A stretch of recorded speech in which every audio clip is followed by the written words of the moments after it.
السلام علیکم ورحمۃ اللہ وبرکاتہ۔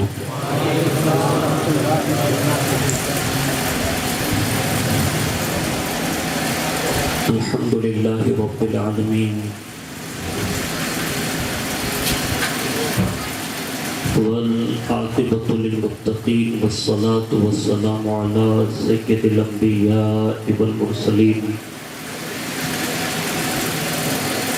وعلى آلہ واصحابہ وازواجہ وذریاتہ واہل بیتہ وابنہ الغوث الاعظم الجیلانی ومعین الملة والدین وشیخ الاسلام والمسلمین اعلی الحضرت الامام احمد رضا وعلى عباد اللہ الصالحین اجمعین اما بعد۔ اعوذ باللہ من الشیطان الرجیم، بسم اللہ الرحمن الرحیم۔ قل ان کنتم تحبون اللہ فاتبعونی یحببکم اللہ۔ صدق اللہ مولانا العظیم وبلغنا رسولہ النبی الامین المختار الکریم ونحن على ذلك لمن الشاہدین والشاکرین والحمد للہ رب العالمین۔ آئیے سب سے پہلے مذہب اہل سنت والجماعت یعنی کہ مسلک کے اعلیٰ حضرت کے قدیم دستور کے مطابق ہم سب کے آقا و مولا حضور سراپا نور سیدنا محمد رسول اللہ صلی اللہ تعالیٰ علیہ وآلہ وسلم کی بارگاہ پر نور میں جی لگا کر درود پاک کی نظریں پیش کر لیں۔ اللہم صلی علی سیدنا مولانا محمد معدن الجود والکرم وعلی آلہ وصحابہ وبارک وسلم۔ نبی اور آل نبی پر ایک بار اور محبت سے جی لگا کر درود پاک کی نظریں پیش کریں۔ صلی اللہ علی النبی الامی وآلہ صلی اللہ علیہ وسلم۔ صلاۃ و سلام علیک یا رسول اللہ صلی اللہ تعالیٰ علیہ وآلہ وسلم۔ حصول برکت کے لیے پورا مجمع عقیدت اور محبت کے ساتھ گنبد خضرا کو تصور میں بساتے ہوئے ایک بار جی لگا کر درود پاک سنا دیں۔ اللہم صلی وسلم وبارک علی سیدنا مولانا محمد النبی الامی الحبیب العالی القدر العظیم الجاہ وعلی آلہ واصحابہ وبارک وسلم۔ صلاۃ و سلام علیک یا رسول اللہ صلی اللہ تعالیٰ علیہ وآلہ وسلم۔ ہر سال کی طرح اس سال بھی ہم اور آپ حضرت سیدنا فخر ملت حضور سیدی سرکار سید محمد ہاشمی میاں قادری دامت برکاتہ القدسیہ رحمۃ اللہ تعالیٰ علیہ کی بارگاہ میں اپنا خراج پیش کرنے کے لیے حاضر ہیں۔ اللہ رب العزت ہم سب کے ان لمحات کو اپنی بارگاہ میں قبولیت کا شرف عطا فرمائیں اور اس حاضری کو ہم سب کے لیے مدینۃ الرسول کی حاضری کا سبب بنائیں۔ فصل خطاب حضور قائد ملت شیخ اجازت بقیت السلف نبیر حضور شفیع ملت حضرت علامہ مولانا سید محمد ہاشمی میاں المعروف پیر بابو قادری دامت برکاتہ القدسیہ کا ہوگا اور انہی کے ملفوظات سے ہم اور آپ فیض حاصل کریں گے۔ ان کی آمد تک چند باتیں آپ کے گوش گزار کرنے کی سعادت حاصل کرتا ہوں۔ اللہ کرے اللہ ہم سب کی زبان میں اثر پیدا فرمائیں اور اللہ ہمارے دلوں کو بھی اثر قبول کرنے کی توفیق عطا فرمائیں۔ میں اپنی گفتگو کا آغاز امام اہل سنت اعلیٰ حضرت فاضل بریلوی رحمۃ اللہ تعالیٰ علیہ کے ان مشہور زمانہ اشعار کے ساتھ کرنے کی سعادت حاصل کرتا ہوں کہ جب آپ نے یہ نعت لکھی اس وقت عجیب اتفاق کہ حضرت مولانا حسن رضا بریلوی رحمۃ اللہ تعالی علیہ جو اللہ حضرت کے برادر ہیں اور بھائی ہیں، وہ جناب داغ دہلوی کے پاس جا کر اپنے کلام کی تصحیح وغیرہ کرواتے تھے. تو وہ سفر پر جا ہی رہے تھے اور اعلیٰ حضرت نے پوچھا کہ کہاں جا رہے ہیں؟ تو انہوں نے یہ عرضی پیش کی، کہا کہ میں دہلی جا رہا ہوں اور فلاں فلاں کے پاس یہ کلام لے کر جا رہا ہوں. تو اس وقت امام اہل سنت نے یہ کلام بھی ساتھ میں بھیجا، اور جب داغ دہلوی نے اس کلام کو پڑھنے کے بعد ایک تاریخی جملہ یہ کہا تھا کہ یہ نعت لکھی نہیں ہے بلکہ ایسا لگتا ہے جیسے کوثر و تسنیم سے لکھوائی گئی ہو. اور یہ اللہ جس سے چاہتا ہے ان کے قلم میں یہ برکت عطا فرماتا ہے. مورخین نے یہ لکھا ہے کہ حضرت سیدنا شرف الدین بوسیری کے بعد اگر سب سے زیادہ پوری کائنات میں اگر ساری کی ساری نعتوں کا دیوان کسی کا مقبول ہوا تو وہ امام اہل سنت اعلیٰ حضرت کی ذات ہے. سبحان اللہ. اور برجستہ داغ دہلوی نے ایک جملہ یہ کہا تھا اور کہا کہ اگر اس کا مقطع نہ لکھا ہو تو میں اپنی طرف سے یہ مقطع پیش کرتا ہوں کہ ملک سخن کی شاہی تم کو رضا مسلم، ملک سخن کی شاہی تم کو رضا مسلم، جس سمت آ گئے ہو سکے بٹھا دیے ہیں. اور ان کا پہلا مصرع جو ہمارے اور آپ کے دل و دماغ پر اگر وہ چھو جائیں تو میں نے اپنے قریب کے ہی جیتے جاگتے ایک بہت بڑی شخصیت نے یہ بات کہی، تو ہمیں اور آپ کو بھی چاہیے کہ ہم اپنی اولادوں تک یہ بات رسائی کرا دیں کہ اگر کائنات میں عزت چاہتے ہو نا تو وہ زیادہ سے زیادہ بندوں کو حضور کے حسن کا تذکرہ کرنا چاہیے. یعنی حضور کے معجزات کا ذکر کریں، حضور کے اٹھنے کا ذکر کریں، بیٹھنے کا ذکر کریں، چلتے پھرتے اٹھتے بیٹھتے جہاں بھی مواقع نصیب ہوں حضور کی امت کو یہ چاہیے کہ زیادہ سے زیادہ حضور کا چرچا کریں. اور جس نے بھی حضور کا زیادہ ذکر کیا یا چرچا کیا حضور کے توسل سے اللہ نے اس سے بلندیاں عطا فرمائی ہے. یہ حضور کی عظمت کا ایک خاصہ ہے. امام کہتے ہیں کہ ان کی مہک نے دل کے گنچے کھلا دیے، ان کی مہک نے. اب یہ مہک جو ہے نا ہمارے پاس بھی عطر ہے، سینٹ ہے اور نہ جانے کیسے کیسے بھی پرفیوم نکلے ہیں. دنیا مطلب ایک عجیب دور سے گزر رہی ہے، لیکن یہ سارے پرفیوم بھی اگر ایک جگہ پر رکھ دیے جائیں تو میں یہ کہہ سکتا ہوں کہ دنیا کے جتنے بھی پھول ہیں جن کے ذریعے سے یہ ساری چیزیں بنتی ہیں، آپ یقین جانیں یہ پھول بھی کہیں اور سے اپنی مہک کی خیرات نہیں پاتے، بلکہ سارے پھولوں کی کلیاں بھی اگر کسی دربار سے خوشبو کی خیرات مانگتی ہے تو وہ مصطفیٰ جان رحمت کے پسینے کی خیرات ہے. کائنات میں پھول بہت ہے، ایک دو پھول نہیں ہیں، سینکڑوں پھول ہیں، بڑے بڑے مطلب باغ بگیچے بھرے ہوئے ہیں، لیکن آج بھی گلاب کو عظمت حاصل ہے. آج بھی درگاہیں بہت ہیں، درگاہوں پر پھول بھی الگ الگ قسموں کے چڑھائے جاتے ہیں، لیکن جو درگاہوں پر آج گلاب کی تعداد ملتی ہے اتنی کسی اور پھول کی نہیں ملتی. دور جانے کی ضرورت نہیں، ہندوستان کا شہنشاہ آج بھی زمین تلے آرام فرما ہے. اجمیر معلیٰ کی یہ تاریخ بتاتی ہے کہ جہاں اتنے گلاب چڑھتے ہیں، اتنے گلاب چڑھتے ہیں، اتنے گلاب چڑھتے ہیں، لیکن یہ تجربہ بتا رہا ہے کہ وہ گلابوں کے پھول جو اوپر ڈالے جاتے ہیں یہ امام کی حضرت سیدنا معین الدین حسن کی یہ پسندگی کیوں ہے؟ اس لیے کہ وہ جانتے تھے کہ یہ گلاب ایسے ہی نہیں مہکتا، اس گلاب کو بھی اگر کہیں سے خیرات ملی ہے تو مصطفیٰ کے پسینے کی خیرات ملی ہے. یہ صرف پھول کی میں بات کر رہا ہوں. یعنی اگر پسینے کی خیرات مل جائے تو گلاب اتنا کھل جائے کہ کائنات کے پھولوں میں لاجواب ہے. اب مجھے بتاؤ جن شہزادوں کو مصطفیٰ کا لعاب ملا ہوگا وہ کتنے چمک گئے ہوں گے. یہ کائنات میں مخصوص لوگ ہیں جن کو حضور کا لعاب ملا. یہ پنجتن پاک ہم جو کہتے ہیں نا، یہ وہی نفوس قدسیہ ہے. تو جب ان کی مہک جو ہے کسی کو مل جائے گا تو پھر ان کی شان ہی الگ ہے.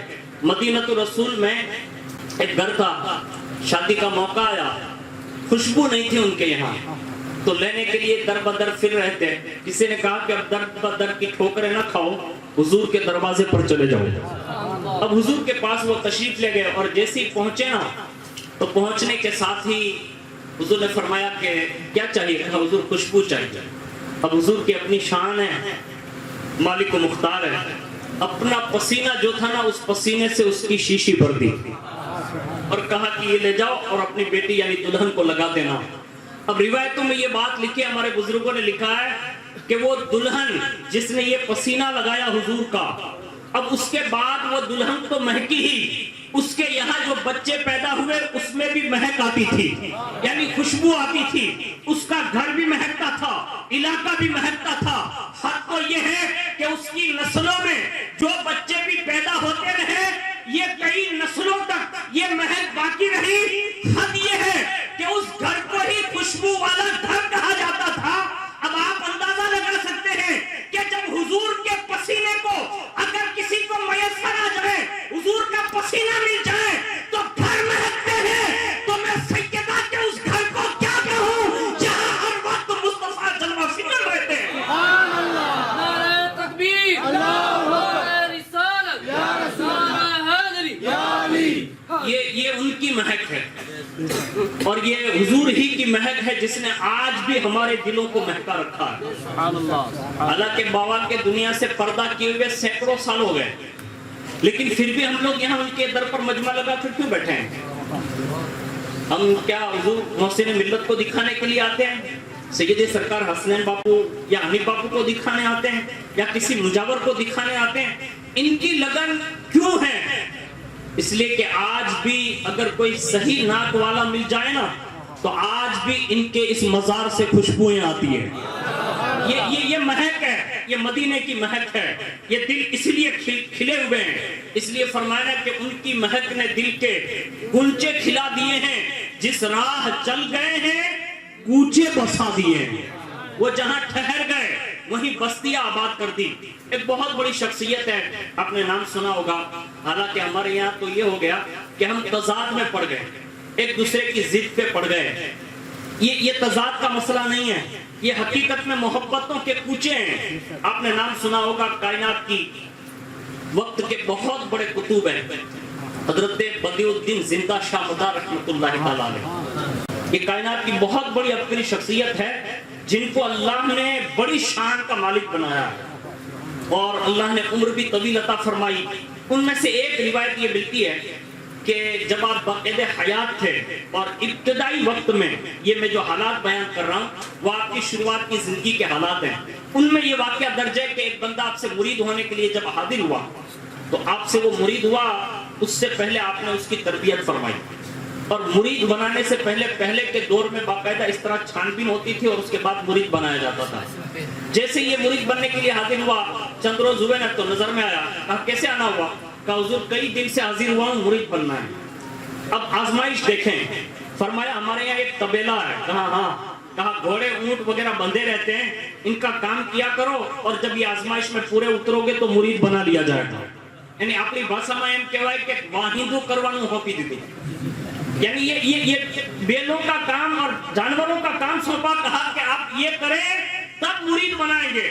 ہماری قسمت کتنی اچھی ہے، ہر سال حضور محسن ملت آتے ہیں، اپنے ہاتھ میں ہاتھ دلواتے ہیں اور ڈائریکٹ غوث پاک کے ہاتھ میں ہاتھ دلواتے ہیں. ہے بڑی آسانی، لیکن اب مریدوں کو بھی یہ چاہیے، معتقدین کو بھی یہ چاہیے، سنیوں کو یہ چاہیے. یہ دور فتنوں کا دور ہے. ایمان اور عقیدے کے تحفظ کے لیے بڑی کوشش کرنی چاہیے.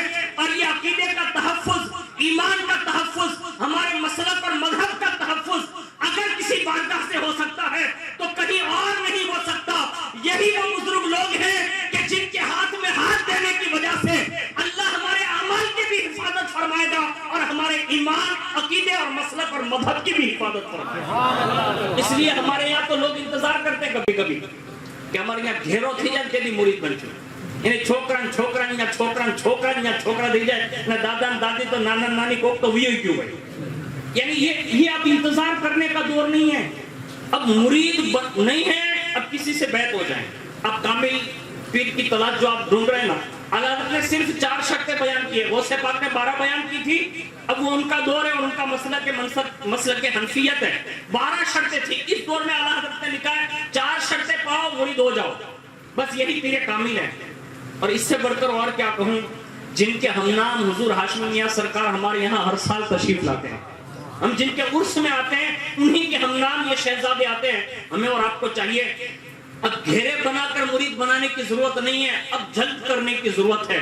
اس لیے کہ حضور کی ایک حدیث ہے جو اس دور پر ہو بہو تصدیق کرتی ہے. حضور نے اس زمانے میں فرمایا تھا کہ فتنے جو ہے بارش کی طرح برسیں گے.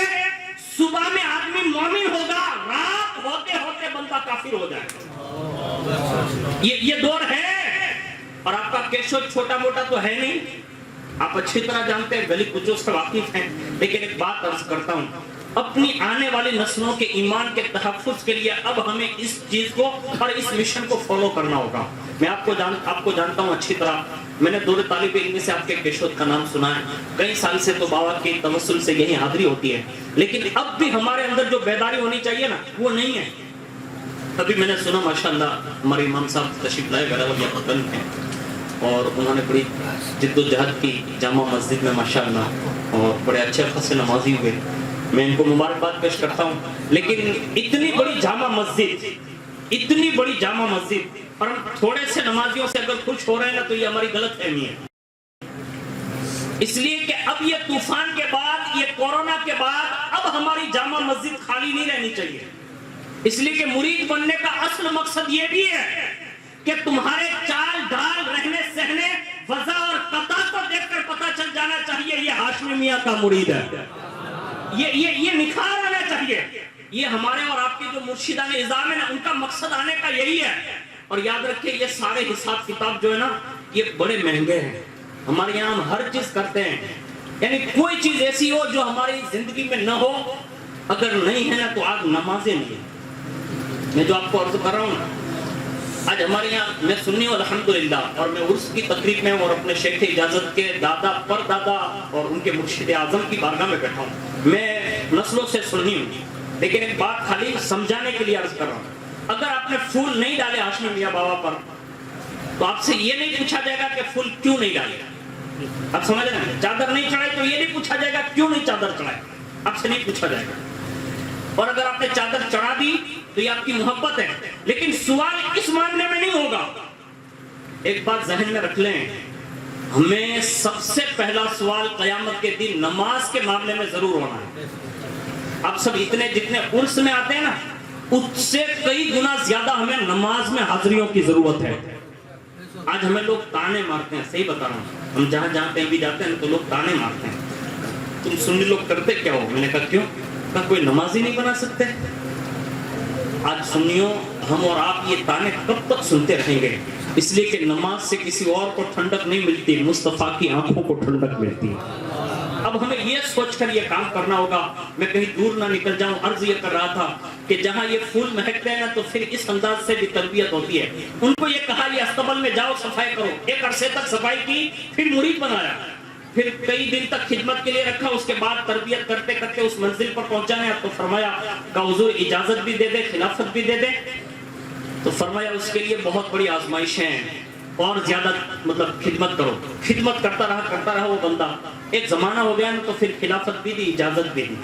جب اس کے بعد بھی رکھا, ایک عرصہ بیت گیا نا تو پھر کہا ایک کام کر. کہا کیا, کہا قریب کے علاقے میں چلا جا, وہاں دین کو ضرورت ہے تیری. یعنی اب وہاں جا کر تو خدمت کرے گا, میری بارگاہ میں اب کام نہیں کرے گا. اب تو ہی مخدوم ہے, باقی جو لوگ تجھ سے وابستہ ہوں گے وہ تیرے خادم بن جائیں گے.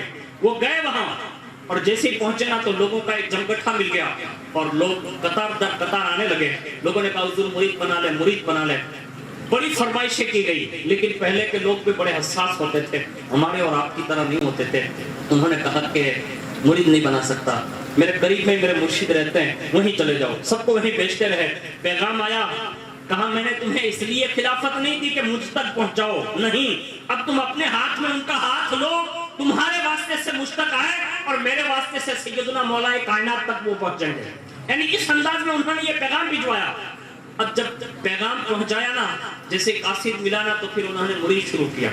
70 مرید بنا لیے، کتنے تقریباً، کتنے مرید بنا لیے؟ 70۔ اور اس کے بعد اسٹاپ کر دیا، کہا اب کسی کو مرید نہیں بنا۔ لیکن جو 70 بنائے تھے نا، ان کو اتنا کامل اور اکمل بنا دیا تھا کہ ان کی آواز پر وہ اپنی گردن دینے تک کی حیثیت رکھتے تھے۔ آج ہم داڑھی نہیں رکھ سکتے۔ یہ جتنے بھی داڑھی منڈا کے میرے دوست بیٹھے ہیں، میں آپ کا کوئی دشمن نہیں ہوں۔ آپ یہ داڑھی جو منڈا رہے ہیں، اس پہ کوئی وزن ہے چاچا؟ وزن ہے عادل صاحب؟ وزن ہے؟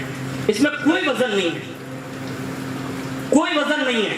یہ بڑا آسان نسخہ حضور نے دیا ہے، اور تمام انبیاء سے لے کر قریب کے بزرگ تک، یہاں تک کہ حضور محسن ملت کو آپ دیکھ لیں، ہمارے جیتے جاگتے ہم جن کو سر کی آنکھوں سے بزرگوں کو دیکھتے ہیں، ان کی بھی داڑیاں ہیں۔ انہوں نے یہ مشن چلایا ہے اور یہ پیغام دیا ہے کہ اس کو معمولی نہ سمجھو، یہ اسلام کا شعار ہے، مصطفیٰ کی سنت ہے، اسلام کی نشانی ہے، اللہ کا نور ہے۔ یہ رکھ کر جہاں بھی چلے جاؤ گے، ان بالوں کی وجہ سے اللہ تمہیں عزت سے مالا مال کر دے گا۔ لیکن ہمیں رکھ کر تو ٹرائی کریں۔ آج ہمارے مد مقابل میں ایک قوم کا نام لیتا ہوں، یہ سمجھانے کے لیے۔ آپ نے سکھ کو دیکھا ہوگا، سکھ وہ کبھی داڑھی نہیں کٹاتا، وہ مجھے بھی نہیں کٹاتا، داڑھی بھی نہیں کٹاتا، اور اپنی جو بال ہوتے ہیں وہ بھی نہیں کٹواتا۔ جو کھٹارے چلاتے ہیں ان سے پوچھئے، جو گاڑیاں چلاتے ڈرائیونگ کرتے ہیں ان سے پوچھئے، ہائی وے پر سکھڑا اگر ڈرائیور دکھ جاوے نا تو آدمی سائیڈ دے دیتا ہے۔ یعنی اس کا رعب ہے اتنا۔ میں کہتا ہوں اگر وہ غیر ہو کر اگر یہ بال سجا لیتا ہے تو روڈ کراس کرنے میں آدمی 100 بار سوچتا ہے، ڈمپل مار کر ڈرا نہیں سکتا۔ میں کہتا ہوں جب ایک اس طرح کا بندہ جب یہ سجا لیتا ہے تو ہیبت یہ ہے، اگر کوئی مصطفیٰ کا عاشق اپنے چہرے پر داڑھی سجا لے تو وہ جہاں بھی رہے گا اپنی شان اس کی ہیبت دوسروں پر طاری ہوتی رہے گی۔ لیکن ہم نے اور آپ نے تو یہ چہرے ہی بگاڑ دیے۔ اللہ کے لیے کوشش کریں، اس لیے کہ یہ بہت بڑا کام تھا جسے ہم بھول گئے۔ ہم نے تو یہ سمجھ لیا کہ داڑھی رکھیں گے نا تو پھر نوکری نہیں دے گا کوئی، یا تو چھوکری نہیں دے گا کوئی۔ یہ دو مسئلے ہمارے یہاں کے جتنے بھی بڑے بزرگ بیٹھے ہیں ان سے پوچھیے آپ، ہم ماں کے پیٹ میں ہوتے ہیں نا تو وہیں سے روزی بھی لکھ دی جاتی ہے، وہیں سے یہ نکاح بھی لکھ دیا جاتا ہے، موت بھی لکھ دی جاتی ہے۔ ہمیں یہ چیزیں تلاش کرنے کے لیے حکم نہیں ہے، ہمیں تو یہ باقاعدہ موت اور رزق، یہ ساری چیزیں تو ہمارے کندھوں پر لکھی ہوئے ہر وقت ہمارا پیچھا کر رہی ہے۔ ہم یہ غلط فہمی میں آ گئے یہودیوں کے، لیکن وہ بڑے لوگ تھے۔ 70 کو بنایا نا تو بڑا کامل بنایا، اور کیسا کامل بنایا۔ جب کامل اور اکمل کے درجے پر پہنچا دیا نا تب تک میں آخری وقت آ گیا اور فرمایا اب میرا وصال ہونے والا ہے چند روز کے بعد۔ کہا جی غسل کفن دے دینا، کہا ٹھیک ہے، پھر جنازے میں رکھ دینا، کہا ٹھیک ہے، کہا پھر دفن مت کرنا، کہا حضور تو پھر، تو کہا جنازے کو لے کر چلتے رہنا۔ یعنی یہ بزرگوں کا یہ مشن ہے۔ کہا جنازہ لے کر چلتے رہنا، کہا حضور جنازہ لے کر بھی قبرستان تک جایا جاتا ہے، آپ کہاں بھیج رہے ہیں؟ کہا چلتے ہی رہنا، چلتے ہی رہنا، جہاں میرا جنازہ رکھ دو اور رکھنے کے بعد جب دوبارہ اٹھا اور اٹھے نہیں نا تو وہیں دفن کر دینا۔ یعنی اس شان کے لوگ بھی رہے جن کی طاقتوں کا حال یہ رہا، تربیت یافتہ جو بنائے تھے، وصیت سن لی، چند روز کے بعد وصال ہوا، غسل دیا، کفن دیا، جنازہ تیار، 70 لوگ لے کر چلنے لگے، اور چلتے چلتے ایک شہر سے دوسرا، دوسرے سے تیسرا، تیسرے سے چوتھا، کئی دن گزارے، یہاں تک کہ مورخین نے لکھا کم و بیش 12 سال یا 12 ماہ تک چلتے رہے، لیکن وہ چلتے ہی رہے کیونکہ پیر نے حکم دیا تھا۔ آج ہم ہاتھ تو ہاتھ میں دے دیتے ہیں، لیکن نماز کے لیے چل کر ہم اپنے گھر سے مسجد نہیں جا سکتے، ہم کیسے مرید ہیں؟ افسوس کرنا چاہیے اس معاملے میں، اس لیے کہ اولیاء کے مزارات پر اگر ایک جانور بھی آتا ہے نا تو اس سے بھی نواز دیا جاتا ہے۔ ہم سالوں سے دربار میں آ رہے ہیں تو ہم نے یہ چیزیں نہیں مانگی ہیں۔ آج کے اس عرس کی تقریب میں اللہ نے اگر نئی زندگی دی ہے نا، کورونا سے بچ گئے نا بھائی آپ لوگ، اب بچے کہ نہیں بچے؟ ہم سب بچے الحمدللہ، لیکن ہمارے یہاں یہ چرچا ہے، ہم کبھی کبھی آپس میں ڈسکس کرتے ہیں نا تو یہ بات سمجھنے ملتی ہے، ہر چیز میں چینجنگ آئی کورونا کے بعد، ایک چیز میں نہیں آئی، عمل کے میدان میں کوئی آگے نہیں۔ یہ ہماری کمزوریاں ہیں، یہ ہمیں ڈرانے کے لیے اور ہمیں سہمانے کے لیے اور ہماری تنبیہ کے لیے ساری چیزیں آتی ہیں. ہم کب تک ایسی بے نمازی بن کر زندگی گزاریں گے؟ یہ بڑے لوگ تھے جو فرض کفایہ ہے، یعنی یہ نماز جنازہ جو ہے یہ ادا کرنے کے لیے 12 سال یا 12 ماہ تک چلتے رہے. اور جیسے جنازہ وہاں رکھا اور جب وہاں پہنچے نا تو وہ ملک اور ایریا جو تھا نا وہ کسی ایک بہت بڑی ملکہ اس زمانے کی جو عورت تھی اس کا تھا. اور وہاں قریب ہی میں ایک ان کا مطلب مرگٹ تھا اور وہیں وہ اپنا جو بھی پرستش کرتے تھے وہ بھی کرتے تھے. اب جیسے یہ دریا کے کنارے اترے وہیں جنازہ رکھا، نماز عصر وغیرہ کا ٹائم تھا، نماز پڑھی اور نماز عصر کے بعد جیسے انہوں نے جنازہ اٹھانا چاہا نا تو پھر جنازہ ہل نہ سکا. 70 آدمی نے کوشش کر لی، کہا جنازہ تو یہی رک گیا. کہا ہاں. اتنے میں وہاں جو مرگٹ تھا نا وہاں سے کچھ لوگ پوجا پاٹ والے سب آئے اور انہوں نے کہا کہ آپ لوگ کون ہیں؟ الحمدللہ مسلمان. کہا ایک کام کیجئے. کہا کیا؟ کہا یہاں سے جلدی کیجئے، یہاں کی جو ملکہ یعنی بادشاہ ہے نا عورت. کہا ہاں. کہا وہ آپ لوگوں کو دیکھے گی نا تو آپ کو قتل کر دے گی، اس لیے آپ جلدی سے یہاں نکل جائیے. کہا نکلنا تو ہے لیکن یہ جنازہ اٹھتا نہیں. یہ جو صاحب مزار ہے نا ان کے جنازے کی طاقت بتا رہا ہوں. کہا یہ جنازہ جو ہے نا وہ اٹھتا نہیں ہے. کہا ایسا بھی کہیں ہو سکتا؟ کہا تم ٹرائی کر لو. سارے کے سارے پرستش کرنے والے سب آئے، سب نے اپنا اپنا نظام لگایا، طاقت لگائی، نہیں اٹھا. یہاں تک کہ وہ سورج غروب ہونے سے پہلے وہ عورت آ گئی اور جیسی 70 بندوں کو ٹوپی والے داڑھی والے دیکھا نا تو پہچان گئی. اس نے فوراً اپنے سپاہیوں کو بلایا، اپنے دوستوں کو اور جو بھی لوگ وہاں پرستش کرتے تھے ان کو بلایا. کہا یہ کون ہے؟ کہا یہ مسلمان. کہا یہاں کیوں ہیں؟ ان کو جلدی سے برطرف کرو یا تو ان کے قتل کا انتظام کرو. کہا وہ جائیں گے نہیں. کہا کیوں؟ کہا وہ ایک جنازہ ساتھ میں لے کر آئے. کہا تو؟ کہا وہ جنازہ اٹھ نہیں رہا. اب اسے کیا پتا تھا کہ درویش کی طاقت کیا ہوتی ہے. اس نے کہا ایسا تھوڑا ہوتا، پہلوانوں کو لے لو اور اٹھا لو. چند پہلوان گئے، لشکر لگایا، جتنے بھی طاقت لگائیں سب نے لگا لی. اس نے کہا ایک کام کرو، لشکر میں جانور بھی ہمارے پاس، اونٹ، گھوڑے، ہاتھی، کھچر جتنے بھی ہیں سب کو ایک کے بعد بگڑے لگاؤ. ساری طاقتیں آزما لی، ایک مرد قلندر کا ایک جنازہ بعد وصال اٹھا نہ سکی. یہ طاقت ہے درویشوں کی. جب جنازہ نہ اٹھا اسے حیرت ہوئی. اس نے مریدین کو بلایا، کہا یہ ہے کیا؟ کہا یہ ہمارا پیر ہے. یہ مرید ہے جو جواب تو سنیے. کہا یہ ہمارا پیر ہے.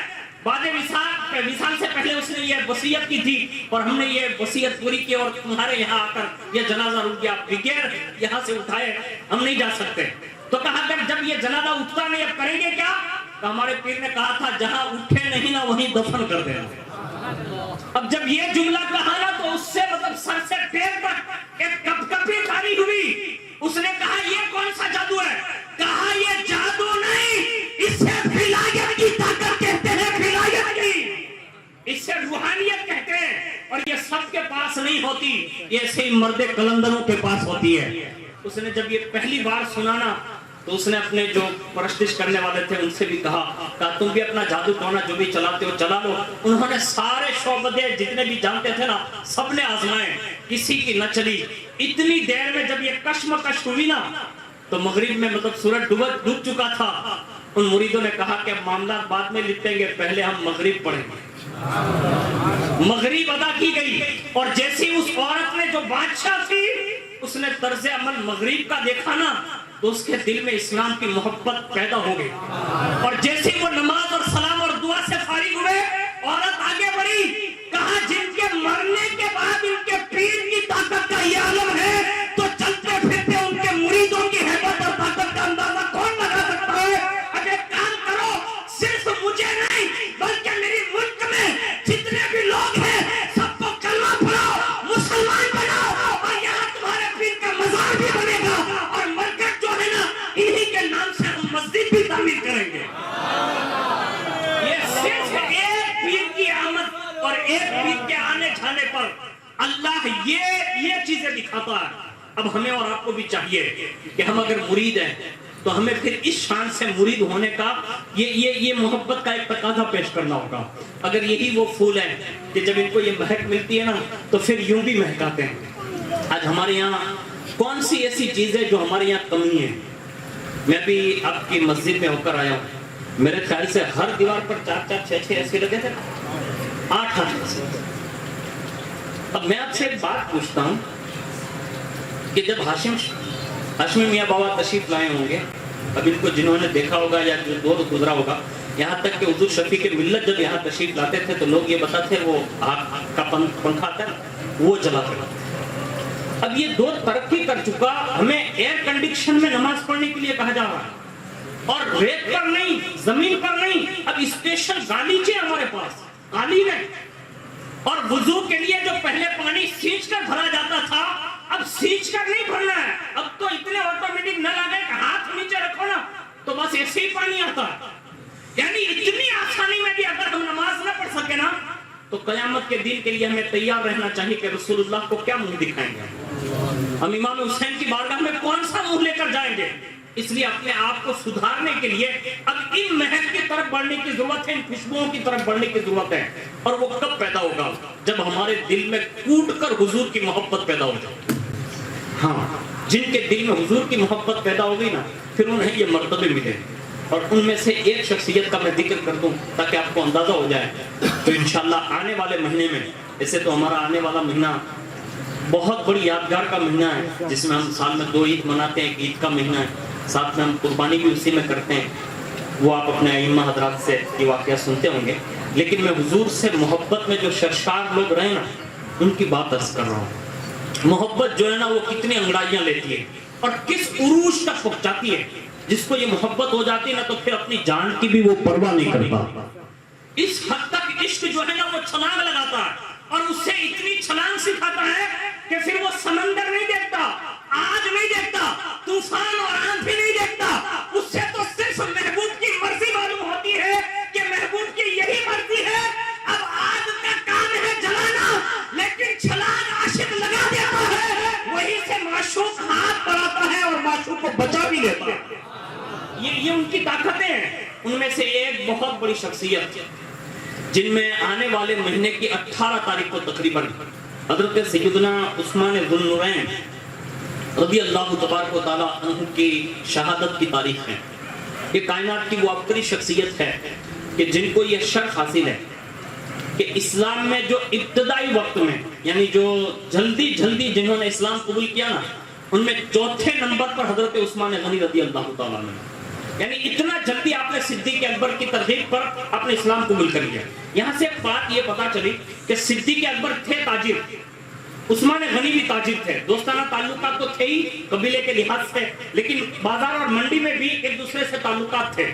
جتنے بھی لوگ دکان پر بیٹھتے ہیں، جامع مسجد کے قریب یا رضا مسجد کے قریب، جہاں کہیں بھی آپ رہتے ہو، آپ ایک دوسرے اگر نمازی ہیں تو ایک وہ بے نمازی جو آپ کے سامنے دکان کا تھڑا کھول کر بیٹھا ہے، کم از کم کبھی عصر کی نماز پڑھنے سے پہلے 5 منٹ پہلے اپنی دکان سے نکل کر سامنے والی دکان پر جا کر 2 منٹ باتیں کرنے کے بعد اس سے کم از کم یہ بھی کہہ سکتے ہیں کہ بھائی میں روزانہ نماز کے لیے جاتا ہوں، آج تو بھی چلنے، اللہ تجھے بھی برکت دے گا۔ یعنی تھوڑی سی لالچ بھی دے کر اسے لے آئے نا یار۔ اب آپ نماز پڑھتے تو آپ یہ سمجھتے ہیں کہ میں ایسے ہی بخشا دیا جاؤں گا؟ نہیں، آپ نے اگر نیکی کا حکم نہیں دیا اور برائی سے روکا نہیں تو آپ سے بھی سوال ہوگا کہ آپ نے یہ کیا کیوں نہیں۔ یہ آپ پر بھی ذمہ داری ہے۔ خالی ہمارا نمازی ہو جانا کافی نہیں ہوگا، ہمیں دوسروں کو بھی نماز کی دعوت دینا ہوگا۔ یہ اشد ضرورت ہے، اور یہ صدیق اکبر کی سنت ہے۔ جیسے حضور کی بات سنی نا تو حضور سے محبت تھی، عثمان ذو النورین سے کہا تم بھی کلمہ پڑھ لو۔ اب انہوں نے بھی کلمہ پڑھا، اور جیسے حضور کے اوپر اس زمانے میں کلمہ پڑھنا تھا کہ بڑا مشکلات کا دور تھا کہ کلمہ پڑھنے والے کو اپنی جان جو ہے نا وہ ہتھیلی میں رکھنی پڑتی تھی، ایسا دور گزرا، لیکن کلمہ پڑھا، مصیبتیں سہی، اور حضور سے اتنا قرب ملا، اتنا قرب ملا کہ اب محبت کے تقاضے یہ تھے کہ حضور نے ان کی محبت کا اظہار فرماتے ہوئے زندگی میں ہی اپنی 2 صاحبزادیاں یعنی رسول اللہ کی 2 بیٹیاں حضرت عثمان غنی کے نکاح میں یکے بعد دیگرے دی، اور حضور نے ایک روایت میں لکھا ہے کہ اگر 80 یا 40 بیٹیاں، ایک روایت میں 100 بیٹیاں بھی ہوتی تو میں یکے بعد دیگرے عثمان ذو النورین کے نکاح میں دیتا چلا جاتا۔ یعنی یہ محبت کا تقاضا پیش کیا۔ ایک جگہ پر یوں محبت فرمائی، یہ حضور کی محبت کا اظہار تھا۔ ارشاد فرمایا ہر بندے کا ایک نہ ایک ساتھی جنت میں رفیق ہوگا، دوست ہوگا۔ اگر محمد رسول اللہ کا ساتھی اور دوست اگر جنت میں کوئی ہوگا تو وہ عثمان بن عفان ہوگا۔ یعنی حضور نے اپنی محبت سے اتنا شرف یاب کیا اور جب حضور سے یہ محبت کا اظہار ملا نا تو پھر عثمان غنی نے بھی اپنی محبت کا اظہار یوں فرمایا، کیا نہیں دیا حضور کے نام پر۔ ایک روایت میں یہ بھی بات لکھی ہے، بڑی مشہور ہے، کہ ایک سائل آ گیا حضور کی بارگاہ میں، کہا میرے یہاں بیٹیوں کا خرچ ہے اور پیسے کی ضرورت ہے۔ حضور نے فرمایا میرے عثمان کے یہاں تشریف لے لو۔ اب جیسے وہاں پہنچے نا تو دروازے پر آواز آ رہی تھی، ان میں سے ایک یہ ہے کہ بیٹوں نے دال میں تھوڑا نمک زیادہ کر دیا تھا تو فرمایا کہ کم نمک ڈال دے تو کل کے لیے کام آ جاتا۔ تھوڑی دیر ہوئی واپس پلٹا، پھر ہوا، حضور کے پاس ہو کر آیا، حضور نے فرمایا پھر جاؤ۔ جیسے ہی پہنچے نا تو چراغ کے معاملات میں یعنی کوئی ڈسکس ہو رہی تھی، اس انداز میں 3 بار آئے گئے۔ حضور نے فرمایا کیا ہوا؟ کہا اس میں ہمت نہیں ہوتی، کہا آپ جاؤ۔ اب جیسے ہی گئے نا تو دروازے کی آڑ تک ابھی پہنچے تھے نا تو اندر سے محسوس کیا حضرت عثمان غنی نے کہ کوئی آیا ہے۔ دروازہ کھلوایا، دیکھا نا تو ایک آدمی جا رہا تھا، واپس بلایا، کہا کیسے آنا ہوا؟ بس ہاتھ جوڑ کر کہا رسول اللہ نے بھیجا۔ بس یہ جملے سننے تھے، سراپا ادب بن گئے، وہ سراپا ادب۔ اور حضور کا نام سننے کے بعد فوری طور پر ارشاد فرمایا کہ آپ اندر چلیے۔ اندر لے گئے، اپنے تخت پر بٹھایا اور سامنے سے کون؟ عثمان غنی، جن کے نام کی آج بھی ہر مالدار یہ دعا کرتا ہے کہ اللہ عثمان غنی کا خزانہ دینا۔ یہ دعائیں ان کی سخاوت کی وجہ سے شامل ایسے کھڑے ہیں، اور اتنے بڑے مالدار سامنے کھڑے رہ کر کہتے ہیں بول میرے محبوب نے کیا حکم سنا ہے، میرے لیے کیا حکم بھیجا ہے۔ بس انہوں نے اپنی عرضی سنانے میں توقف کیا، ابھی دیر لگ رہی تھی نا تو فرمانے لگے وہ دال کے اندر نمک کی کنکری کے بارے میں سوچو بچار کر رہے ہو، یعنی وہ چراغ کے معاملات میں جو تیل پر میں باتیں کر رہا تھا اس معاملے میں ڈسکس کر رہے ہو، سوچ رہے ہو۔ سنو، یہ اپنی ذات اور اپنے بال بچوں کے لیے استعمال ہو رہا تھا نا، اس لیے میں نے ان کو کم کرنے کو کہا کہ کم از کم اگر 2-3 کنکریاں بچ جائے گی یا تھوڑا تیل بچ جائے گا تو کم از کم حضور کے دوسرے امتی کو کام آ جائے گا۔ اور میں جب دین اور مصطفیٰ کے معاملات آتے ہیں پھر سن، حضور نے کہا ہے تیرا کام بول، اس نے کہا میری بیٹیوں کے لیے خرچ چاہیے، ان کی شادیاں کرانی ہے، بس اتنا سننا تھا، وہی چابیاں ڈال دی اور کہا یہ صندوق پڑے ہیں، جتنا اٹھا سکے جتنا لے جا سکے لے جا، اس لیے کہ یہ سب کچھ عثمان کا نہیں بلکہ عثمان بھی مصطفیٰ کا ہے، میرا خزانہ بھی مصطفیٰ کا ہے، میری جان بھی مصطفیٰ کی ہے، میری اولاد بھی مصطفیٰ کی ہے، ارے عثمان کی سانسیں بھی چلتی ہیں تو یہ مصطفیٰ کے توسل سے چلتے ہیں۔ اس شان سے انہوں نے اس شان سے سخاوت کی، اس شان سے سخاوت حضور کے نام پر سے۔ آپ اندازہ لگائیں، ذرا غور کریں، آج ہماری اور آپ کی سخاوت کیا ہے میں آپ کو بتا دوں۔ بڑے سے بڑا مالدار مالک کے نصاب ہونے کے باوجود بھی آج زکات نکالنے میں کنجوسی محسوس کریں، اور نکالنا کتنا ہے؟ 100 میں سے 2.5 وہ بھی نہیں نکل پا رہے، یعنی 40واں حصہ ہم نہیں نکلوا پا رہے ہیں۔ اللہم صلی علی سیدنا مولانا محمد معادل الجود والکرم وعلی آلہ وصحبہ وبارک وسلم، صلاۃ والسلام علیک یا رسول اللہ صلی اللہ تعالی علیہ وآلہ وسلم۔ یہ ہماری اور آپ کی بڑی خوش نصیبی ہے کہ الحمدللہ ہم جن کے عرس میں بیٹھے ہیں ان کے ہم نام بھی ہیں اور ان کی یادگار بھی ہے، اور الحمدللہ ہمیں ایک اس دربار میں آنے کے بعد آج بھی الحمدللہ اس خانقاہ شریف کی عادت کریمہ ہے، اور وہاں کا تذکر عمل میں آپ کو بتاؤں کہ حضور شفیع ملت رحمۃ اللہ تعالی علیہ نے اپنے شیخ کے نام پر اپنے پوتے کا نام رکھا، اور حضور محسن ملت دامت برکاتہم القدسیہ نے اپنے دادا جان کے نام پر آج بھی ان کے صاحبزادے کا نام بھی سید محمد شفیع میاں ہے۔ یہ خاندان نے ہمیں ایک بات بتائی، لیکن یہ ادب اس خانقاہ کا میں نے یہ دیکھا کہ الحمدللہ اللہ کا ہم شکر ادا کرتے ہیں کہ ہم جس خانقاہ سے وابستہ ہیں وہاں کا اصول ہی سراپا ادب ہے۔ کتنا ادب ہے کہ آج بھی حضور شفیع میاں بابا جن کا نام ہے، آج بھی پورے فیملی میں نہیں، مریدین معتقدین میں بھی ان کو آج بھی ہم ابا حضور کے نام سے پکارتے ہیں۔ یہ کیا ہے؟ یہ دراصل ادب ہے، اس لیے کہ نام لینے میں سوئے ادب ہے، لیکن ادب کا تقاضا یہ ہے کہ نام نہ لیا جائے، محبوب کے القابات سے یاد کیا جائے۔